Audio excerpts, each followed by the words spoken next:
मित्रांनो नमस्कार. चंद्रदास सर नमस्कार. Good evening. आवाज येतोय का पहिल्यांदा पहा. पांडुरंग सर नमस्कार. Good evening. पहिल्यांदा आपण आवाज चेक करू. आवाज व्यवस्थित येतोय का पहा आणि त्याच्यानंतर पुढच्या सगळ्या गोष्टींना आपण सुरुवात करतोय. मित्रांनो वेगवेगळे प्रश्न कसे असतात त्या संदर्भातली आपली सगळी चर्चा चालूच आहे. पण हे सगळे प्रश्न बघत असताना ज्या वेळेला प्रश्नपत्रिकेतला प्रश्न येतो त्यावेळेला त्या वाचनाचा सराव होणं खूप गरजेची गोष्ट आहे. ज्या वेळेला असे हजारो प्रश्न ज्यावेळेला तुम्ही वाचून सरावता त्यावेळेला प्रश्नपत्रिकेमध्ये ज्यावेळेला आपल्याला प्रश्न दिसतो त्यावेळेला त्यासाठी वाचण्यासाठी लागणारा जो कालावधी आहे तो कालावधी मित्रांनो कमी होताना दिसतो. Prashant sir good evening. Harshu sir good evening. Swami sir good evening. Okay. Suryavardhan sir good evening. मित्रांनो आपण सुरू करतोय वेगवेगळ्या पद्धतीचे लेक्चर्स, वेगवेगळ्या पद्धतीच्या प्रश्नांना सामोरं कसं जावं या संदर्भातली ही सगळी चर्चा. आणि ही सगळी चर्चा करत असताना अपेक्षित माझं इतकंच तुमच्याकडून आहे की ज्या वेळेला ही सवय लावून घेणं माझ्यासाठी खूप गरजेची गोष्ट आहे की ज्या वेळेला लेक्चर ऐकायला बसतात त्यावेळेला एक वही, एक पेन, एक नोट डाऊन करा. लहानशी का असे ना तुमच्याकडे वही असणं गरजेची गोष्ट. कारण ती वही ज्यावेळेला तुम्ही सतत बघत जाता त्यावेळेला ते शब्द पुन्हा रिपीट होताना तुम्हाला दिसतील. पॅराजंबलचे प्रश्न असतील त्याच्या ट्रिक्स कशा काढायच्या या संदर्भात सुद्धा आपण मित्रांनो सगळी चर्चा करायला लागलोय. वेगवेगळ्या पद्धतीचे प्रश्न बघायला लागलोय. एमपीएससीचा पेपर आणि या पेपरमध्ये प्रश्नाचे फ्रेमिंग मध्ये काय फरक असतो. कंटेंट तोच असतो पण प्रश्नाचं फ्रेमिंग मात्र मित्रांनो बदललेलं असतं. त्यामुळे प्रत्येक कंटेंट मित्रांनो आपण बघत चाललोय. वेगवेगळ्या पद्धतीच्या प्रश्नांना कसं सामोरं जाता येईल त्याची आपली सगळी चर्चा चालू आहे. राईट. आपली ही जी बॅच आहे ऑनलाईन बॅच ती फक्त 799 रुपयाला आहे. ती तुम्ही सबस्क्राईब करू शकता, परचेस सुद्धा करू शकता. पुढच्या टप्प्यावर बघा दररोज 10 वाजताची ही सगळी लेक्चर्स तुम्हाला बघायला मिळणार आहेत. दररोज 10 वाजता आपण या सेशनमध्ये जॉईन होणार आहात. आजच्यासाठीचा पहिला प्रश्न जो तुम्हाला बघायचा आहे त्यासाठी वेळ आहे 30 सेकंड्स. 30 सेकंदांमध्ये मित्रांनो हा प्रश्न सोडवायचा आहे. वेळ तुमची चालू करून देतोय. 30 सेकंड्स आर गिवन. प्रश्न वाचून बघा. Select the most appropriate option to fill in the blank. TCS DMER 2023 my friend dash leg was fractured has recovered now. Whose, which, who का हुम. मित्रांनो वेळ तुमची चालू झाली. तुम्ही या प्रश्नाचं उत्तर काय देणार आहात. कमॉन.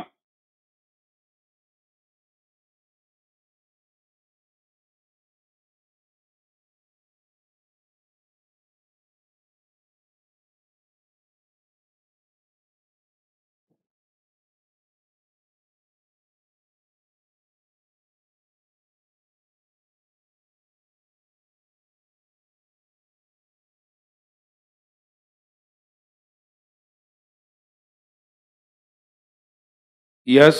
बऱ्याच लोकांनी या प्रश्नाचं उत्तर द्यायचा प्रयत्न केलाय. Prashant sir is saying A option. Suryavardhan sir is saying C option. Harshu sir C option. मित्रांनो साध्या लॉजिकच्या गोष्टी आहेत की अशा पद्धतीचे प्रश्नपत्रिकेत मित्रांनो हमखास प्रश्न दिसतात. पहिल्यांदा या प्रश्नाचा जो चॅप्टर आहे, जो घटक आहे तो म्हणजे प्रोनाउन. हे माहिती असणं खूप गरजेची गोष्ट. आणि प्रोनाउन मधला जो घटक आहे तो म्हणजे रिलेटिव्ह प्रोनाउन. हे मित्रांनो आपल्याला कळालंच पाहिजे. कारण ज्या वेळेला तुम्ही प्रश्न बघता त्यावेळेला या घटकाची आठवण होणं मित्रांनो गरजेची गोष्ट. ही जी आहेत ही सगळी मित्रांनो तुम्हाला जी दिसतात ही सगळी रिलेटिव्ह प्रोनाउन आहेत. प्रोनाउन नावाच्या चॅप्टर कडे गेलात तर मित्रांनो अशा पद्धतीचे प्रश्न तुम्हाला बघायला मिळतील की जे तयार केले जातात. आता या प्रश्नाकडे हांगे सरांनी उत्तर दिलंय A. Gayatri madam is option A. मित्रांनो या प्रश्नाचं उत्तर काढत असताना तुम्हाला एक साधं लॉजिक सांगतो. ही सगळी रिलेटिव्ह प्रोनाउन आहेत. या ठिकाणी बघा या ठिकाणी लेग दिलेला आहे. लेग हे काय आहे मित्रांनो. नाऊन आहे. लेग म्हणजे पाय. लेग या शब्दाचा अर्थ आहे पाय. लक्षात घ्या की ज्या वेळेला असं नाऊन समोर असतं त्यावेळेला कोणतं रिलेटिव्ह प्रोनाउन वापरावं. हू हे एक रिलेटिव्ह प्रोनाउन आहे. हुज हे एक रिलेटिव्ह प्रोनाउन आहे. हुम हे एक रिलेटिव्ह प्रोनाउन आहे. विच हे सुद्धा रिलेटिव्ह प्रोनाउन आहे. पण समोर ज्यावेळेला नाऊन असतं त्यावेळेला मित्रांनो वापरायचं असतं हुज. आणि बऱ्याच लोकांनी या प्रश्नाचं उत्तर दिलेलं आहे A option. Gayatri madam congratulation for the answer that you gave. Very good option you have choose. Right. Okay, Gayatri madam option अगदी बरोबर आहे. हुज हा पर्याय, कारण my friend whose leg was fractured has recovered now. या ठिकाणी हुज हा option येणार. प्रश्नाचं उत्तर चुकलं तरी घाबरून जाऊ नका. मी तुम्हाला काय सांगितलं ते कळालंय का बघा, की रिलेटिव्ह प्रोनाऊनच्या संदर्भातला हा प्रश्न होता मित्रांनो. रिलेटिव्ह प्रोनाऊन तुम्हाला सांगितली, हु, हुज, हुम आणि विच. दॅट सुद्धा मित्रांनो हे एक रिलेटिव्ह प्रोनाऊन म्हणून तुम्हाला काम करताना दिसतं. पण समोर ज्यावेळा असं नाऊन असेल त्यावेळेला तुम्हाला वापरायचा आहे हुज. हुजचा अर्थ होतो ज्याचा, जिचा, ज्यांचा. ज्याचा पाय, कुणाचा? मित्राचा पाय. माय फ्रेंड ज्याचा leg was fractured has recovered now. मित्रांनो, विचचा वापर कशासाठी केला जातो? वस्तूंच्या पाठीमाग विचचा वापर केला जातो. व्यक्ती सोडून सर्वांसाठी तुम्ही विच वापरू शकता. ऑब्जेक्टिव्ह केस असेल तर हुम वापरू शकता आणि नॉमिनेटिव्ह केस असेल तर हु वापरू शकता. खूप सोपा प्रश्न होता मित्रांनो. मी बोललेलं तुम्हाला कळालेलं असेल तर तुम्ही यस म्हणा, तरच आपण पुढे जाऊ. लक्षात घ्या, अशाच पद्धतीची तयारी अपेक्षित आहे की ज्या वेळेला मी घटक सांगतो तो घटक लक्षात घ्या. प्रोनाऊन आहे, रिलेटिव्ह प्रोनाऊन. हुज, विच, हुम आणि हु ही रिलेटिव्ह प्रोनाऊन आहेत. TCS DMER 2023 चा प्रश्न, अगदी सोपा प्रश्न. जर अशा पद्धतीने आपण तयारी करत गेलो तर मित्रांनो कुठेही तुमचा ग्रामरवरचा मार्क कमी होताना दिसणार नाही आहे. कळालंय का बघा हा मुद्दा. ह्या मुद्द्यानंतर आपण पुढच्या प्रश्नाकडे जाऊ मित्रांनो. प्रशांत सर म्हणतात येस, स्वामी सर म्हणतात येस सर, क्या बात, बिलकुल सही. प्रोनाऊनचे प्रकार सांगतो की डिस्ट्रीब्युटिव्ह प्रोनाउन्स असतात, रिलेटिव्ह प्रोनाउन असतात, डेमॉन्स्ट्रेटिव्ह प्रोनाउन्स असतात, पर्सनल प्रोनाउन्स असतात, एम्फॅटिक प्रोनाउन्स असतात, रिफ्लेक्सिव्ह प्रोनाउन्स असतात. हमखास परीक्षेला मित्रांनो या संदर्भात तुम्हाला सगळे प्रश्न दिसतील. या सगळ्या प्रश्नांना सामोरं जाण्यासाठी त्या पद्धतीच्या घटकाकडे गेल्यानंतर त्याचं क्लासिफिकेशन कसं केलं जातं हे जर तुम्ही अभ्यासलं तर अशा पद्धतीच्या प्रश्नांची उत्तरं काढणं अगदी सोपं जाणार आहे. लक्षात घ्या. पुढच्या प्रश्नाकडे मित्रांनो जाऊ. पुढचा प्रश्न तुमच्यासाठी स्क्रीनवर काय आहे बघा. पुन्हा एकदा तुमच्यासोबत वेळ दिलेली आहे 30 सेकंड्स. या प्रश्नाचं उत्तर मित्रांनो तुम्ही काय द्याल? वेळ चालू झाले, 30 सेकंड्स आर गिवन. 30 सेकंदात उत्तर काढायचं आहे. प्रश्न वाचून बघा, सुटतोय का पहा. कम on, go fast. Priya madam, good evening.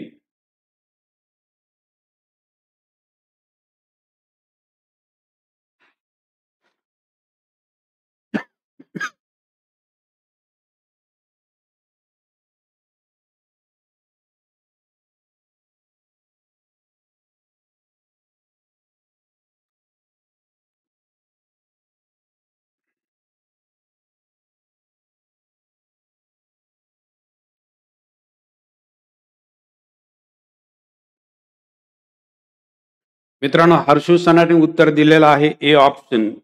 मित्रांनो, प्रश्नाकडे बघत असताना काही बेसिक टप्प्यावरचे प्रश्न की अशा प्रश्नांची उत्तरं देत असताना तुम्हाला कुठेही मित्रांनो अडचण येताना दिसणार नाही जर तुमचा बेस पक्का असेल तर.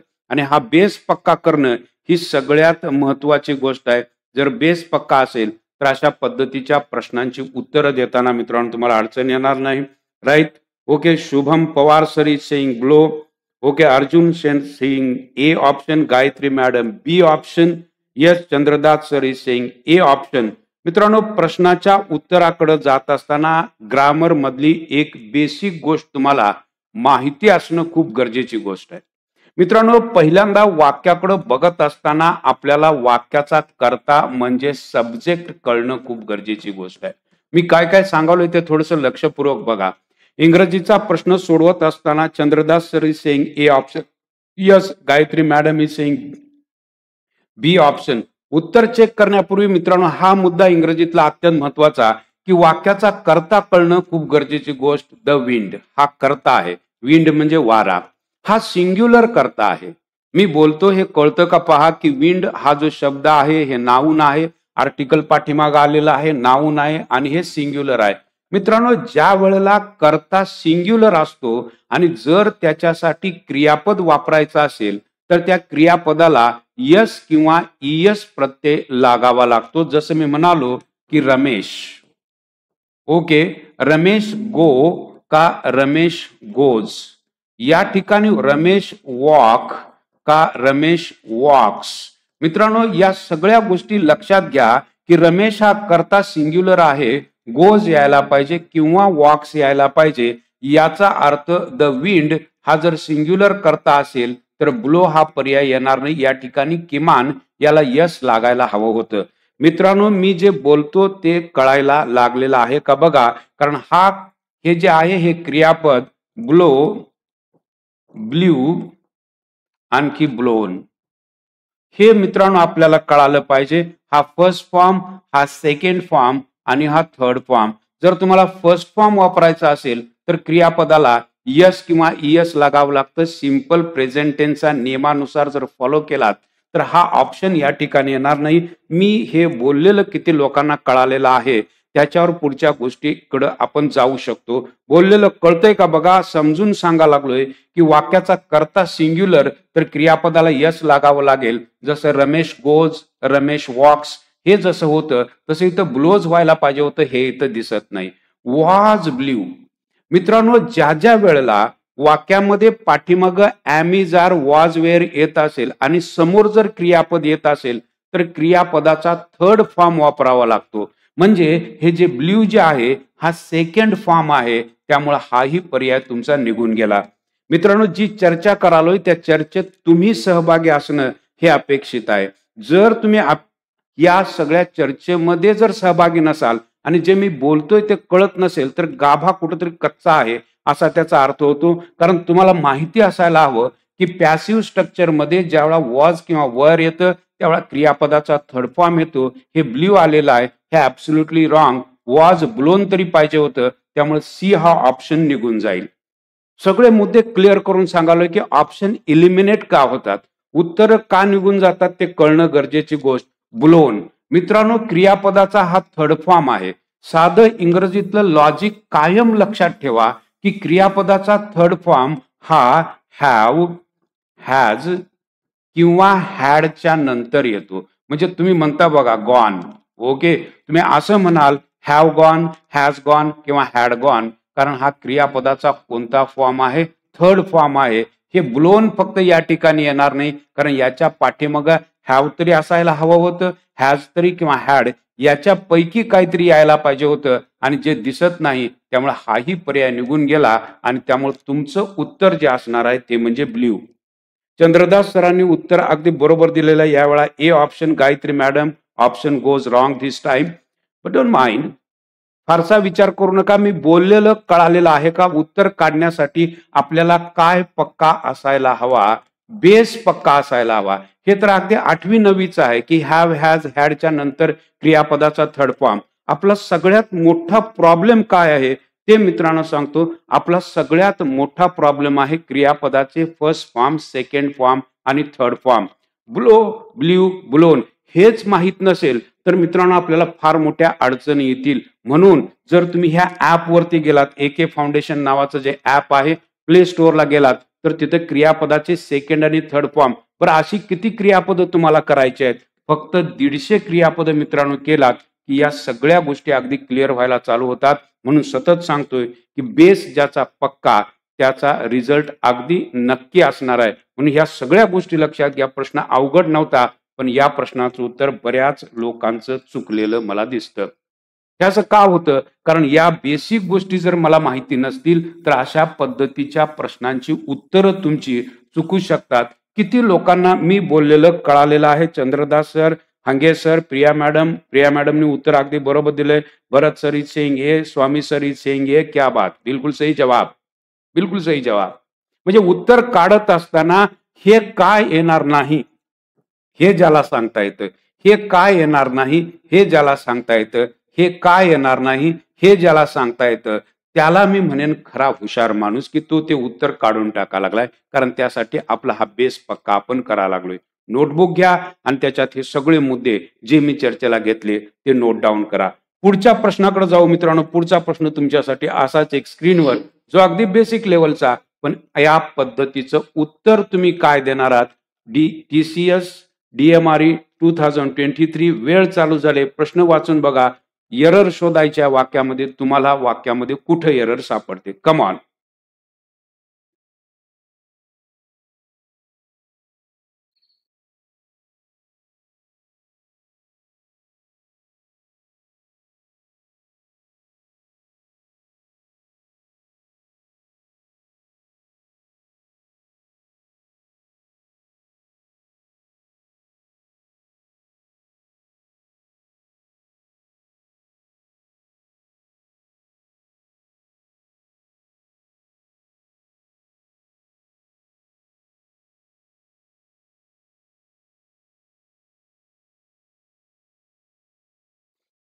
यस, उत्तर द्यायचा प्रयत्न करायला काही अडचण नाही. उत्तर चुकलं तरी चालेल. वाक्यामधली मित्रांनो तुम्हाला चूक शोधायची आहे. चंद्रदास सरांनी उत्तर द्यायचा प्रयत्न केलाय की मगाचाच हा उत्तराचा भाग आहे. बघा बरं, या प्रश्नाचं उत्तर काढत असताना तुमच्याकडे लॉजिक काय आहे हे लॉजिक ज्याला कळालं, म्हणून मी सतत सांगतो की वाक्याचा तुम्हाला कर्ता कळायला हवा. हा जर कर्ता तुम्हाला सब्जेक्ट जर कळाला तर पुढचं क्रियापद कसं आहे ते आपल्याला बघावं लागतं. चंद्रदास सर, ए ऑप्शन अजून कुणीच उत्तर दिलेलं नाही. वाक्य पहिल्यांदा वाचून बघा, वाचून दाखवतो. This door make a lot of noise whenever you open it.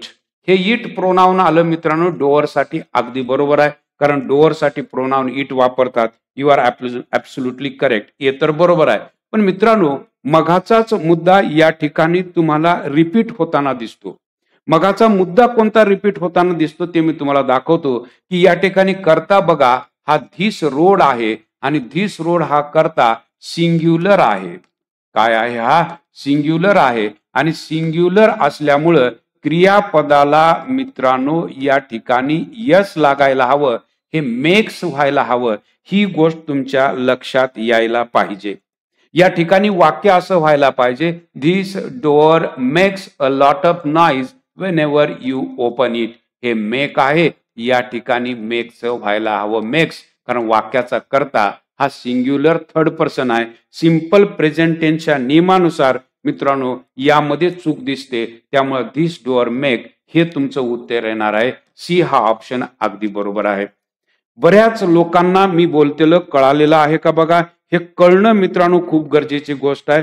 उत्तर जे समजून सांगा लागलोय ते मी चर्चा करा लागलोय, ती चर्चा मित्रांनो तुम्हाला समजायला लागलेली आहे का? यस. किती लोकांना मित्रांनो मी जे बोलायला लागलोय ते कळायला लागलेलं आहे? यस. मित्रांनो उत्तर द्या की या प्रश्नाचं उत्तर जे ज्या पद्धतीनं मी तुम्हाला समजून सांगितलं, वाक्याचा कर्ता शोधणं आणि त्या कर्त्याच्या अनुषंगानं उत्तर काढणं मित्रांनो गरजेची गोष्ट आहे. उत्तर तुम्हाला कळालेलं आहे का बघा? ए ऑप्शन, या ठिकाणी सी ऑप्शन हा बरोबर ऑप्शन आहे.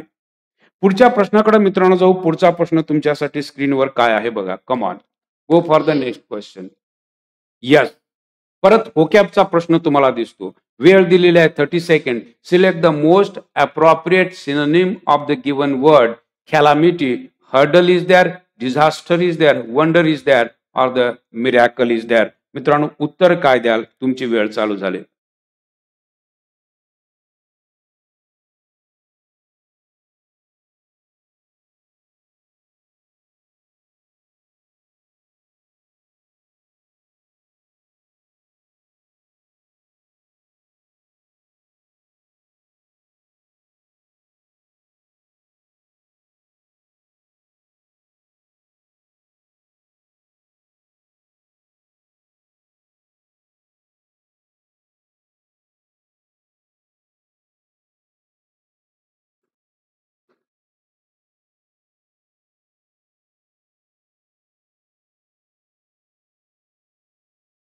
यस मित्रांनो, बऱ्याच जणांनी या प्रश्नाचं उत्तर द्यायचा प्रयत्न केला. क्या बात, बिल्कुल सही जवाब. अगर आप बी के साथ जा रहे हैं, बिल्कुल सही जवाब.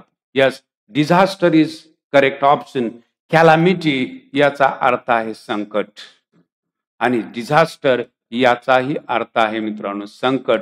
लक्षात घ्या, उत्तर अगदी बरोबर. Miracle, what is meaning of miracle?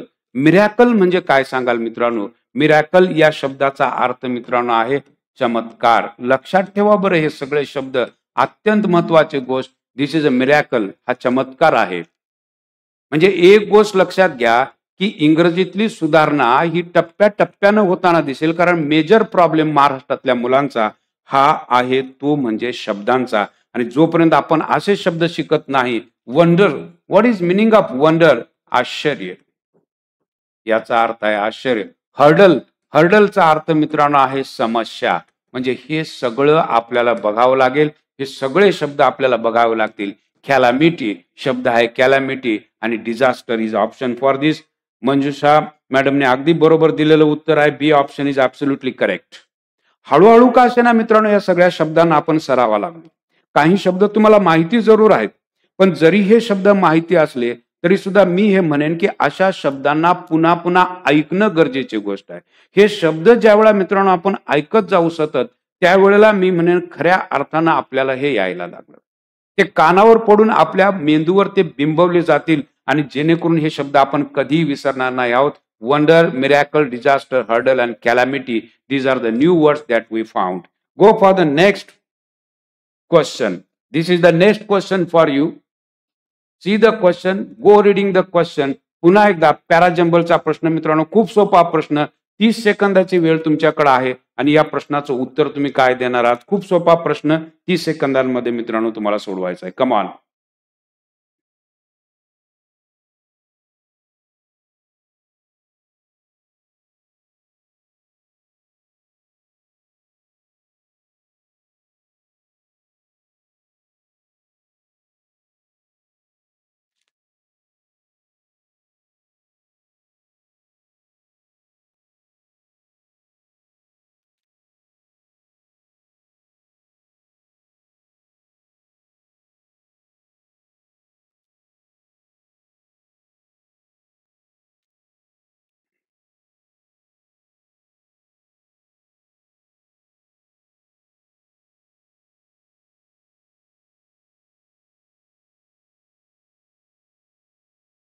Yes मित्रांनो, उत्तर द्यायचा प्रयत्न करा. कुठेही अडचण नाही. सी ऑप्शन काही लोकांनी उत्तर द्यायला सुरुवात केले.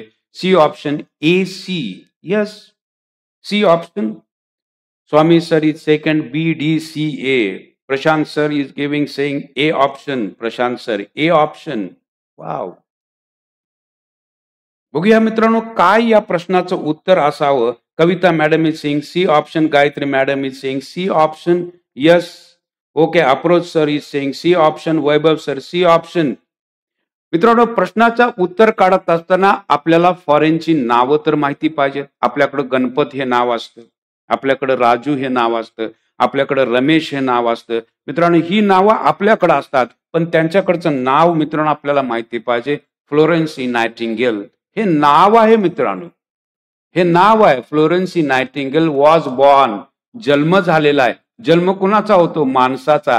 याचा अर्थ एखाद्या अशा पॅसेजची सुरुवात किंवा वाक्याची सुरुवात नामानं व्हायला पाहिजे, म्हणजे बी न व्हायला पाहिजे. प्रोनाऊन कधीही सुरुवात होणार नाही. त्यामुळे ए चे ऑप्शन तुम्ही काढून टाकू शकता. C is not possible. यानं सुरुवातच होणार नाही मित्रांनो. सी न कशी सुरुवात होईल? सीच्या अलीकडे कोणतरी नाऊन असायला हवं, त्यावेळेला हे प्रोनाऊन वापरता येईल. त्यामुळे हा सीचा ऑप्शन देणाऱ्यांनी थोडंसं लक्षात घ्या. प्रिया मॅडम, मी बोलतो हे कळतंय का बघा तुम्हाला, की सीन वाक्याची तुम्ही सुरुवात कशी कराल? सीन वाक्याची सुरुवातच होणार नाही. हरन वाक्याची सुरुवात होणार नाही. बी हे नाव आहे. Florence Nightingale was born on. Born on जन्म झालेला आहे on 12 May 1820 in Florence, Italy. मित्रांनो, एक गोष्ट लक्षात घ्या की या गोष्टी कळणं खूप गरजेची गोष्ट आहे की वाक्याची सुरुवात किमान प्रोनाऊन होणार नाही, सी न होणार नाही, सी न होणार नाही, हर न होणार नाही, बी न सुरुवात करावी लागेल. त्यामुळे हे दोन ऑप्शन निघून गेले. तुम्ही 50-50 जवळ आलेले आहात. ए आणखी बी. हे जर तुम्हाला मित्रांनो कळत असेल तर उत्तर अगदी बरोबर यायला चालू होतात. मी बोललेलं तुम्हाला कळायला लागलेलं आहे का बघा. ओके, मंजुषा मॅडमने आता उत्तर दिलेलं आहे बी ऑप्शन. क्या बात. Vaibhav sir is C option. C option कसा येऊ शकतो? ए न कशी सुरुवात कराल? Not possible. Okay, Florence Nightingale was born on 12 May 1820 in Florence, Italy. नाव हर इंटरेस्ट. आता बघा, तिचा इंटरेस्ट, ही जी व्यक्ती आहे तिचा इंटरेस्ट म्हणजे बी आणखी डी असायला पाहिजे. याचा अर्थ तुमचं उत्तर यायला पाहिजे B D. Her interest in nursing. Nursing मध्ये तिचा इंटरेस्ट होता. वॉज एव्हिडन्स म्हणजे पुरावा. From childhood.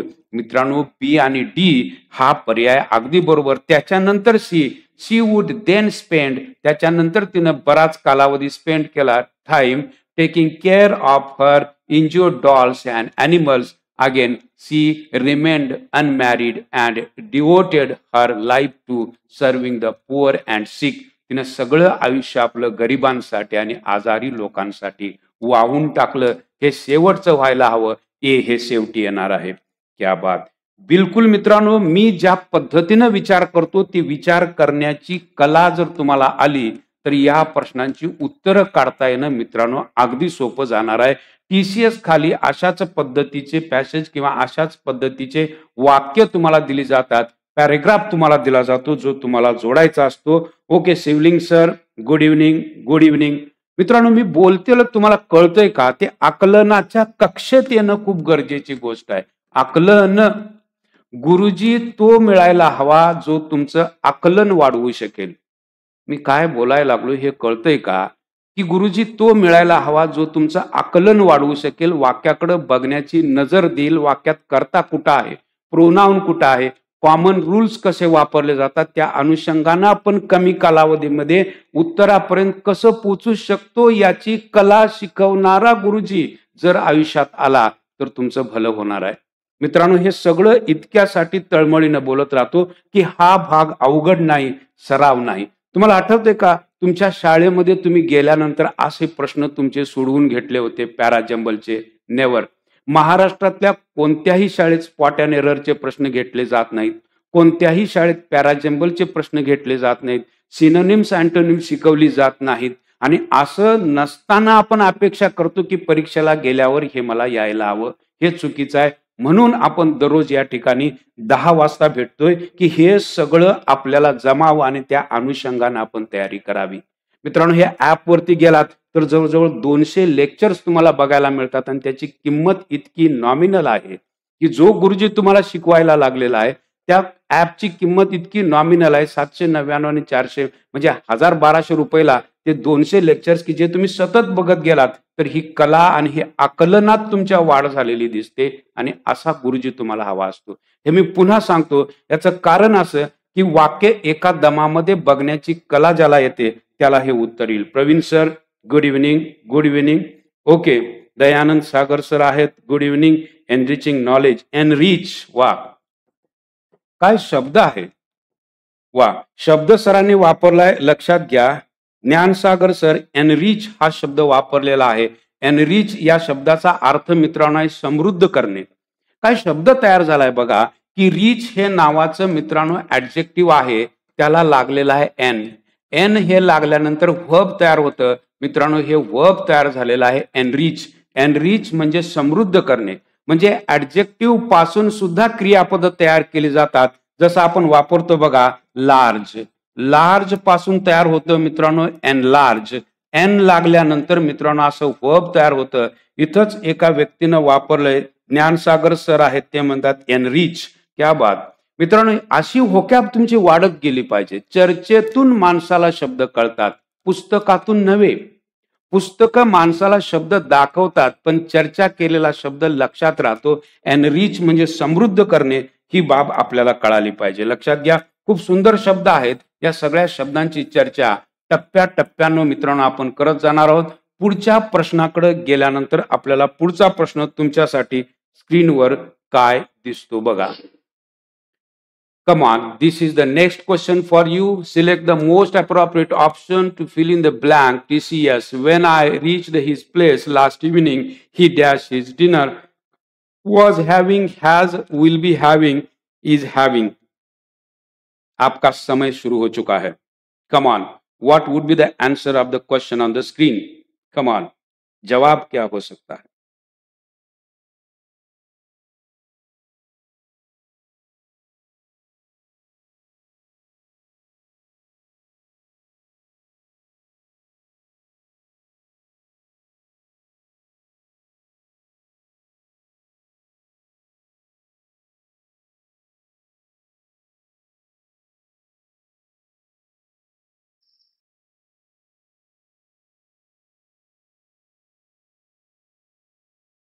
यस, बऱ्याच लोकांनी उत्तर द्यायला सुरुवात केलेली आहे.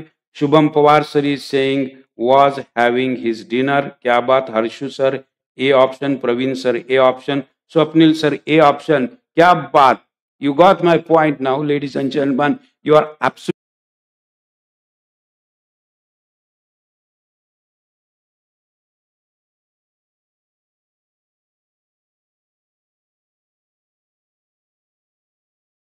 लाईट आले. तुम्हाला माझा आवाज पोहोचतोय का बघा. जर तुम्ही येस म्हटलात तर आपण पुढे जाऊ शकतो.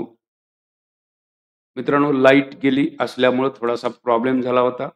पुन्हा एकदा आपण सेशनला सुरुवात करतोय. Yes.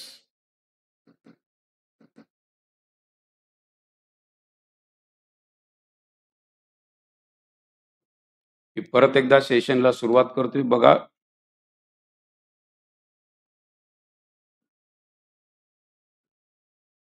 Yes.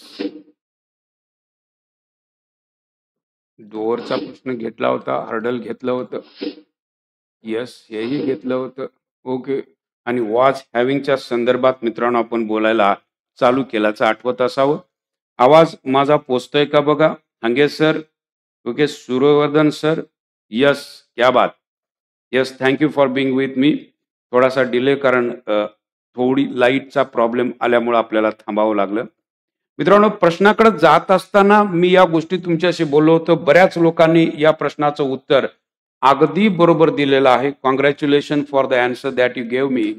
Very good. Keep it up. खूप सुंदर उत्तर. वॉज हॅव्हिंग हे या प्रश्नाचं उत्तर अगदी बरोबर दिलेलं आहे. पुढच्या प्रश्नाकडे मित्रांनो जाऊ. पुढचा प्रश्न तुमच्याकरता स्क्रीनवर काय आहे बघा. या प्रश्नाचं उत्तर मित्रांनो तुम्ही काय देणार आहात. Next question for you. You are allowed for 30 seconds. मित्रांनो, हा आहे प्रश्न. या प्रश्नाचं उत्तर आर्टिकल्स भरायचं आहे. याचं उत्तर मित्रांनो तुम्ही काय देणार आहात. तुमची वेळ चालू झाली. बघूया या प्रश्नाचं उत्तर काय द्याल. Come on.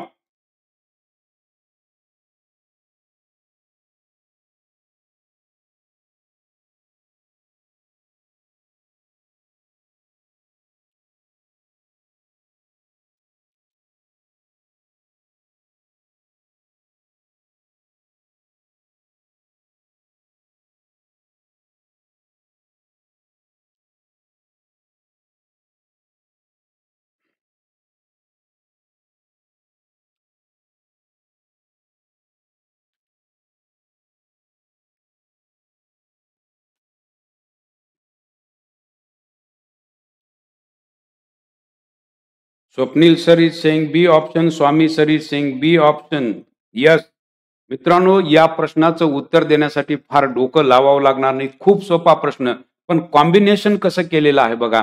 एके ठिकाणी त्याने आर्टिकल भरायला सांगितलंय, दुसऱ्या ठिकाणी शल विलचा वापर कसा कराल या संदर्भातला प्रश्न. एक टिपिकल टाईपचा क्वेश्चन तयार केला. सहाय्यक सहकारी अधिकारी TCS 2023 करताचा प्रश्न मित्रांनो. Priya madam B option. Akshay sir A option. Harshu sir B option. Akshay sir A option. क्या बात. बिल्कुल सही. दिस जवाब. Answer is absolutely correct. कारण इथं उच्चार व्हायला लागला अ सारखा आणि हे वोवल साऊंड आहे मित्रांनो. ॲन तर यायलाच पाहिजे आणि त्यामुळे उत्तर बी येणार आहे. हे जे ॲन आलेलं आहे कमिटमेंटसाठी आलेलं आहे. I have unwavering commitment to an idea. आता आयडियाच्या पाठीमागे ॲन आलंय बघा. हे अगदी बरोबर आहे. That all things dash will be. An या ठिकाणी यायलाच हवा आणि ॲनचा पर्याय मित्रांनो बी फक्त आहे. You are A. Suryavardhan sir how can you say A. इथं उच्चार अ न व्हायला लागला. अनवॉन्टेड अ. स्वरासारखा उच्चार असताना आपल्याला ॲन वापरावं लागतं. हे आपल्याला कळालं पाहिजे. सूर्यवर्धन सर थोडंसं लक्ष द्या. उत्तर चुकलं तरी चालेल पण कारण कळालंय का बघा. या ठिकाणी ॲन यायला हवं कारण उच्चार हा स्वरासारखा होतो. Absolutely correct. मित्रांनो, असे प्रश्न आता बघता बघता तुम्हाला सुटायला चालू झाले आणि ही समाधानकारक बाब आहे. मला वाटतं की याच्यासारखं दुसरं समाधान काही नाही. या प्रश्नाचं उत्तर मित्रांनो काय द्याल. परत एकदा पॅराजंबलचा प्रश्न जो सतत प्रत्येक परीक्षेला IBPS TCS पॅटर्न असेल तर हमखास विचारला जातो. या प्रश्नाचं उत्तर काय द्याल. वेळ चालू झाले. 4 ऑप्शन्स तुमच्याकडे आहेत. उत्तर तुम्हाला द्यायचं आहे. कमान.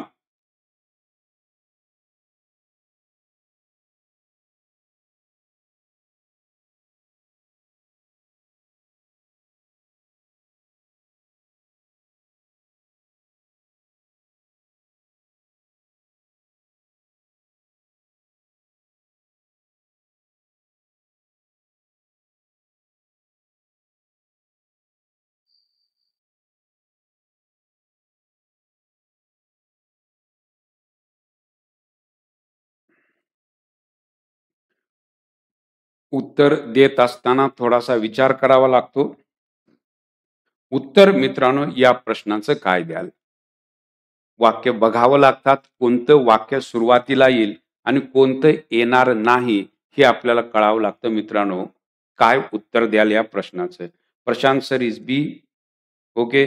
स्वामी sir C D B A, C D B A. Wow, very good. Okay. Datta sir is B. Praveen sir B. क्या बात. बी ऑप्शन. यस मित्रांनो, आप सही जा रहे हो, बिल्कुल सही जा रहे हैं आप लोग. कॉन्ग्रेचुलेशन. बिल्कुल सही. Gaurav sir is saying B option. बिल्कुल सही जा रहे हैं आप लोग, बिल्कुल सही. मित्रांनो, वाक्याची सुरुवात कशी करावी? टी इज नाव की एक्सपोर्ट यानं होऊ शकते सुरुवात, पण वाचून बघितलं तर आपल्याला दिसतं the most popular and most consumed drink in the world is water. पाण्याविषयी मित्रांनो बोलायला चालू केले, यानं सुरुवात व्हायला हवी. डीनं तर सुरुवात होणार नाही. The second most popular beverage is tea. मित्रांनो, तुमच्या लक्षात यायला लागलेला आहे का बघा. द मोस्ट पॉप्युलर आणि the second most popular. Most popular, the second most popular, C D. हे पहिलं पाणी, हे पहिलं पेय आहे आणि दुसरं जे पेय आहे ते टी. त्यामुळे सी आणि डी या ठिकाणी सी आणखी डी दिसतं मित्रांनो. हे ऑप्शन निघून गेले. उत्तराकडे जाण्यासाठी मित्रांनो अशा पद्धतीचा अभ्यास जर झाला तर हे सगळं वाचायची गरज नाही. लक्षात घ्या, अगदी सहज पद्धतीनं पॅराजंबलचे समजा असे आपण एक 100 पॅराजंबलचे प्रश्न सोडवले तर मित्रांनो तुम्हाला कुठेही अडचण येताना दिसणार नाही. कारण ती एक नजर तयार होते, वाक्याकडे बघण्याचा सराव तयार होतो आणि चटदिशी आपल्याला कळतं की कशा पद्धतीने वाक्य एकमेकाला कनेक्ट करायचे आहेत. उत्तर absolutely correct Kavita madam, you are great, no doubt at all. B option Priya madam. क्या बात. हांगे सर, क्या बात. अगदी बरोबर. मित्रांनो, अशाच पद्धतीच्या प्रश्नांचा सराव होणं खूप गरजेची गोष्ट आहे. वाक्याकडे बघितल्या बघितल्या आपल्याला कळायला लागलं की कशा पद्धतीची उत्तरं काढता येतील. गो for the next question. And the next question on the screen is this for you. Now the question reads like this. Select the most appropriate antonym of the given word. Worst, kind, noble, great or best. What would be your option? Come on, go for this question.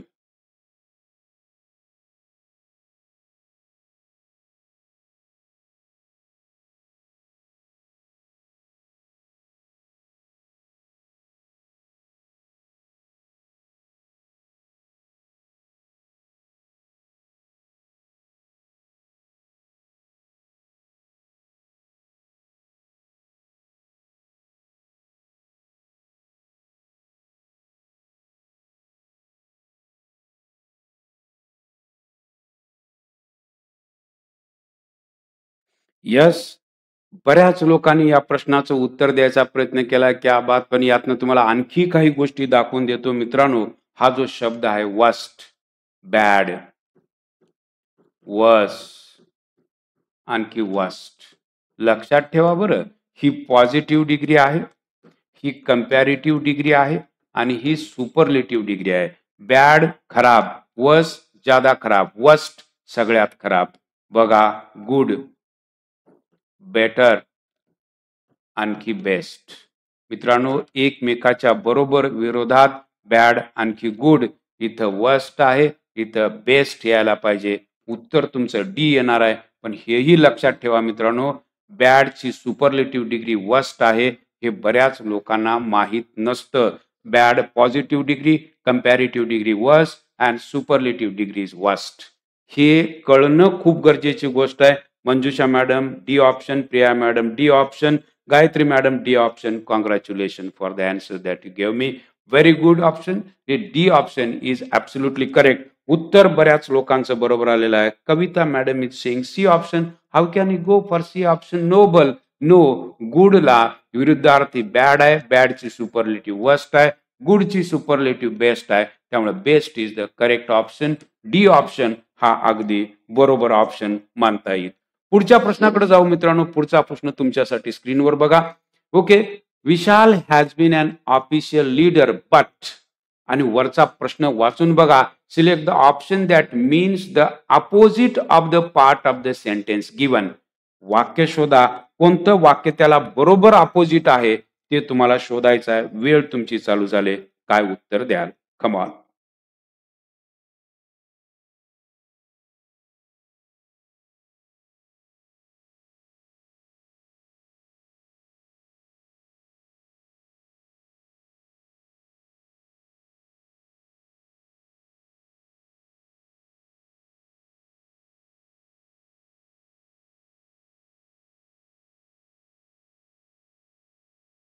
मित्रांनो, वाक्याकडे बघितल्यानंतर आणि प्रश्नाकडे बघितल्यानंतर तुम्हाला काय सुचतं याच्यावर याचं उत्तर अवलंबून आहे.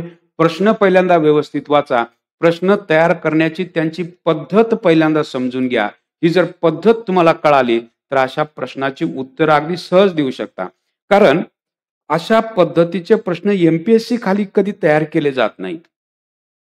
एमपीएससी खाली तयार केले जाणारे प्रश्न म्हणजे identification of correct sentence, incorrect sentence, fill in the blanks अशा पद्धतीची. तर प्रश्नच कशा पद्धतीनं तयार केला आहे हे जर तुम्ही बघितलं तर प्रश्न पहिल्यांदा वाचून दाखवतो आणि त्याचा अर्थ पहिल्यांदा समजून घ्या. त्यांना काय म्हणायचं आहे बघा.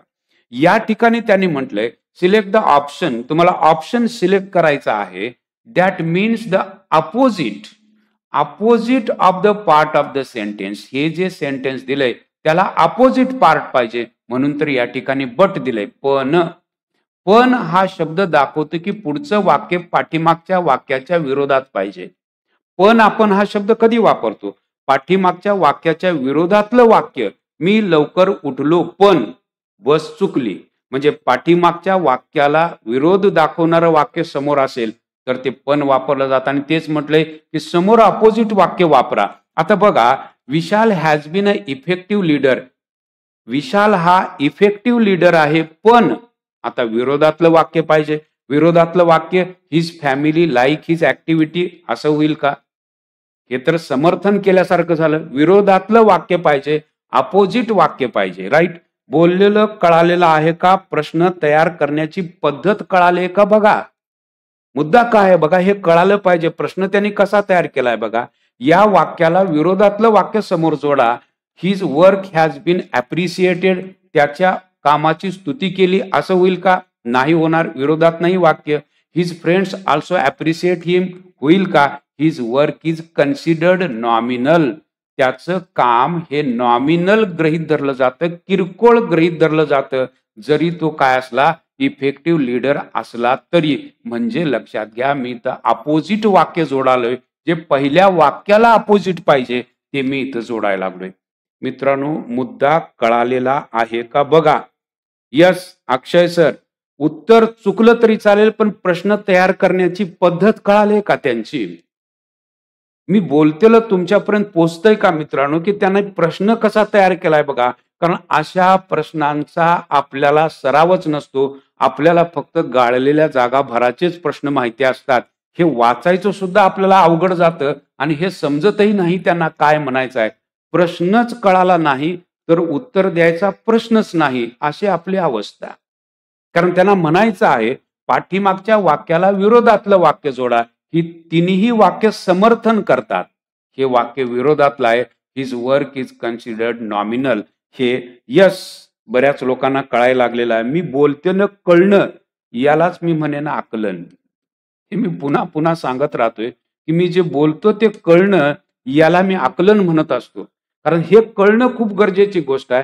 पॅटर्न वेगवेगळ्या पद्धतीचे येतात. तुम्हाला चेक करण्यासाठी वेगवेगळ्या पद्धतीच्या प्रश्नाचं फ्रेमिंग केलं जातं आणि हे फ्रेमिंग आपल्याला बघावं लागतं मित्रांनो. माझ्या मते तुम्हाला हे कळायला चालू झालं असावं. उत्तर ए आलेलं आहे. बऱ्याच लोकांनी उत्तर ए समजून सांगितल्यानंतर ते कळालेलं आहे. काही अडचण नाही.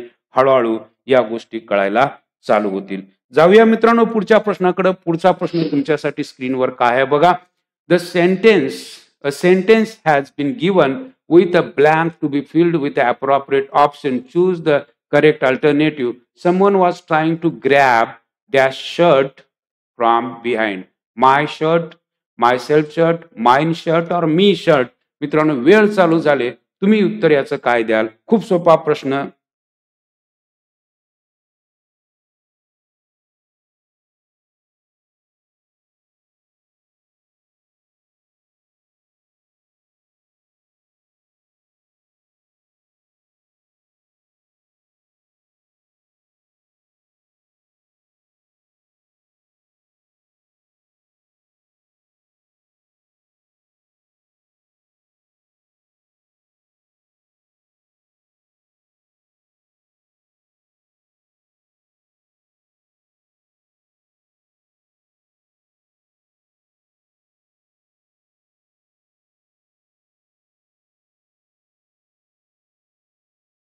खूप सोपा प्रश्न म्हणून बघता येईल या प्रश्नाकडे मित्रांनो. समोर आलेलं आहे ते म्हणजे नाऊन. समोर काय आलेलं आहे? नाऊन. मग इथं जर शर्ट असेल तर आपण काय म्हणायला हवं? माय शर्ट म्हणायला हवं. उत्तर तुमचं येणार आहे मित्रांनो, my shirt from behind. A option is absolutely correct.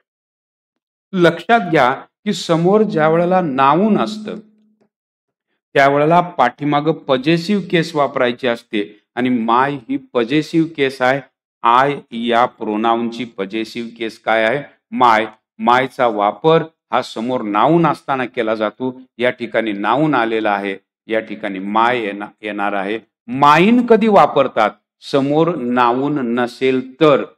मित्रांनो, हा मुद्दा मला तुम्हाला समजून सांगावासा वाटेल. माईन सुद्धा वापरलं जातं, पण कधी? समोर नाऊन नसताना. धिस इज नॉट माय का माईन. मित्रांनो, या ठिकाणी माईन येतं, दिस इज नॉट माईन. या दोन्ही शब्दाचा अर्थ एकच आहे, माझा. दिस इज नॉट माईन, हे माझं नाही. पण मी असं म्हणालो, धिस इज नॉट माय का माईन पेन. आता मात्र या ठिकाणी मित्रांनो माय पेन येतं, कारण हे समोर नाऊन आहे. इथं समोर नाऊन नसताना माईन वापरा, समोर नाऊन असताना माय वापरा. याच्यावर मित्रांनो एमपीएससी खाली प्रश्न विचारलेत एसटीआय करता माय आणि माईनच्या संदर्भात. मित्रांनो, मुद्दा तुम्हाला कळालेला आहे का बघा, माय आणखी माईनच्या संदर्भात. या संदर्भात मित्रांनो जर तुम्हाला चर्चा करायची असेल, या पद्धतीनं तुम्हाला इंग्रजी शिकायचं असेल तर मित्रांनो मला हे सांगायला आवडेल की अशा पद्धतीची एक बॅच जी व्होकॅबची बॅच आहे, जी फक्त 499 रुपयाला 3000 शब्दांची चर्चा तुम्ही ॲपवरती गेल्यानंतर बघू शकता की हे सगळं कशा पद्धतीने घेतलेलं आहे. आजच्यासाठी इतकं मित्रांनो पुरेसं आहे. माणसानं थांबावं कधी या संदर्भात मी सतत बोलत असतो की ज्या वेळेला समोरच्यांना बोलावंसं वाटत राहतं त्यावेळेला समोरच्या माणसानं बोलायचं थांबावं. वेळ झाले मित्रांनो विश्रांतीची. आज आपण बऱ्याच गोष्टी नवीन शिकलो. माय माईनच्या वापराच्या संदर्भातली आपली चर्चा झाली. राईट. डिझास्टर हा शब्द आपण नवीन शिकलो, कॅलॅमिटी हा शब्द आपण नवीन शिकलो. हे सगळे शब्द नोट डाऊन करा, कारण हे नोट डाऊन केलेले शब्द मित्रांनो तुम्हाला उपयोगाचे ठरतील. कारण हे उपयोगात येणारे शब्द कोणत्या ना कोणत्या परीक्षेला सतत विचारले जातात, सतत. आजच्यासाठी इतकं पुरेसं आहे. Good night. काळजी घ्या, स्वतःला जपा. पुन्हा भेटू नवीन सेशनमध्ये, नवीन शब्दांसोबत, नवीन प्रश्नांसोबत गप्पा मारण्यासाठी, आणखी इंग्रजी शिकण्यासाठी. Gaurav sir, good night. See you again. Okay, tomorrow at 10 o'clock. Thank you very much. Thank you.